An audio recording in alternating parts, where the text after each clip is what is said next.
بنات، عاملين ايه؟ اخباركم؟ بصوا بقى، النهارده عملنا رز بالخلطه والكبد والقوانص. بصوا كده، والمكسرات، ودي فيها اجنحه وزوار ومش عارفه ايه.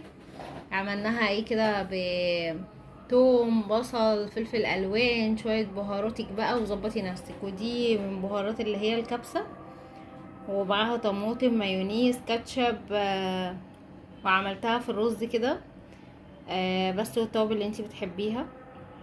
حطينا عليها الكبد والقوانص، عملناها ماما سلقتها الاول، وبعدين عملتها في السمنه والثوم وملح وفلفل وتوابل. وهي اللي عامله الخيار المخلل ده، توم وخل وملح وميه. ميه مغليه. ميه مغليه. بصوا ده الاكل بتاعنا كده. شوش بقى ايه، شجعوك كلمتين. معاكم الفيديو بقى، متنسوش تعملوا لنا لايك. باي باي.